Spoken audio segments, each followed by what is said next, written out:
with Kristen. A very surprising thing happened in the Weston A Price Foundation and traditional foods movement over the weekend. So if you're new to this movement and you haven't heard of Weston A Price, let me give you a little background. So Weston A Price was a dentist that lived from 1870 to 1948, and he was fascinated in how traditional cultures produced a wide dental arch, a perfect jaw formation, and perfect white teeth. Now, once these traditional cultures started eating modern foods, they often developed a narrow dental arch, a malformed jaw, and started losing teeth early, had missing teeth, rotting teeth.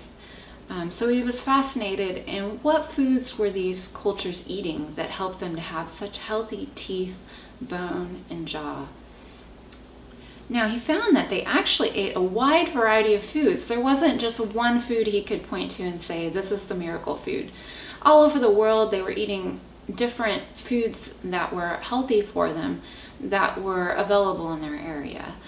But some of the things that he found were that grass-fed butter, especially where the cows had been eating green grass in the spring, was very high in vitamin A and D and this X factor.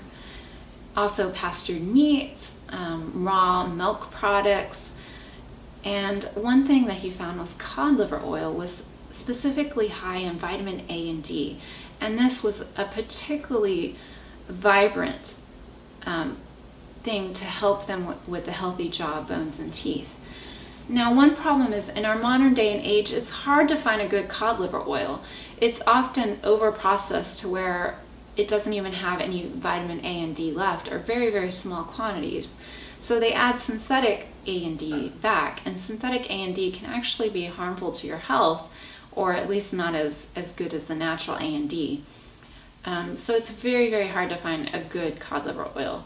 Now, in the olden days, you probably heard anecdotes of taking cod liver oil when you were sick. So we know that it existed at one point in time, but now it's very hard to find. So enter in 2000, Green Pastures. This is a small family-owned business by Dave and Barb Wetzel, and it quickly became the golden child for the Weston A Price movement.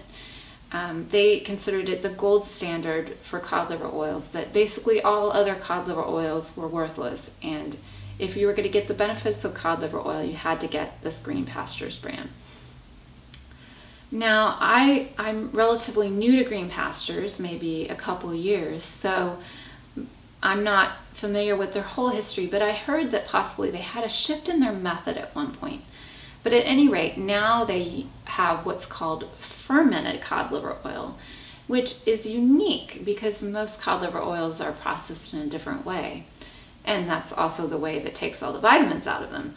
So supposedly that's what makes his cod liver oil better than the other cod liver oils. The only problem is, if you know anything about fermentation, it usually needs a carbohydrate for those beneficial bacteria to feed on.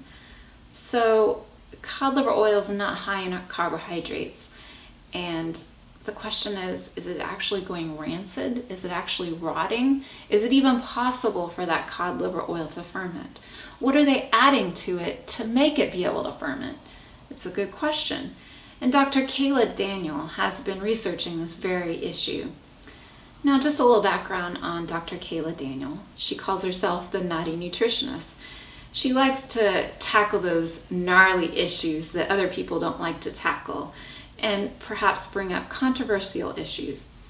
One book that I read that she wrote was The Whole Soy Story, which could be a whole nother video in and of itself, but it's definitely controversial. Now, her feeling is that this cod liver oil is definitely rancid. So she did some tests trying to show the rancidity. She also was interested to see the DNA. Is this really cod liver oil that we're getting? Because that's a current trend in the seafood business, that you can actually test to see if the seafood that you think you're getting is actually the seafood you're getting, because there is a lot of fraud. They might try to sell, this is this one type of seafood, but it's actually a lower quality seafood. So she was curious to see, well, what is the DNA on this cod liver oil?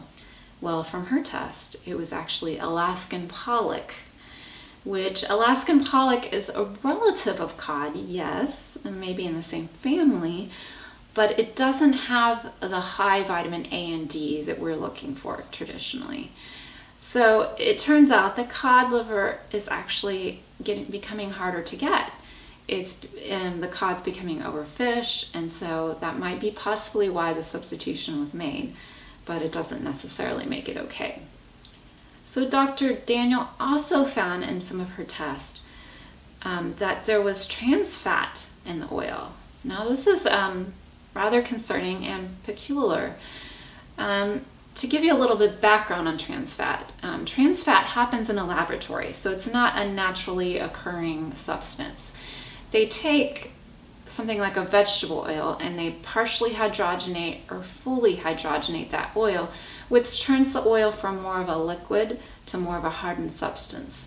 This is particularly beneficial in some cooking and storage. And so trans fat is beneficial from a corporate point of view, but not necessarily from a health point of view. It actually has detriment to your health, but it's more of a corporate thing that makes it beneficial. So another test that she did is the vitamin A and D, which is what we're looking for, and it actually didn't test very high, which this would not be surprising if it's indeed not cod liver. So you might ask, why should I care? Now, if you're new to the movement, I don't know that there's a reason you should care other than if you do want to take a cod liver oil, you might think twice before taking Green Pastures. Now, if you're not new to the movement, you're probably livid at this point because a lot of us have been just almost brainwashed about the benefits of taking Green Pastures cod liver oil. And the other thing is it's $48 a bottle or somewhere in that vicinity. And this bottle might last one person 1 month. So this is a high premium product. And people are paying for this out of their hard-earned money because they think it has extreme health benefits. And to find out it might be rotten, it might be rancid, it might not even be what they think that they're getting, that is very concerning. So those of us in the movement that are familiar with this product, that have been paying lots of money for it over many, many years, we all hope that Green Pastures can somehow prove that all of this is a very bad dream.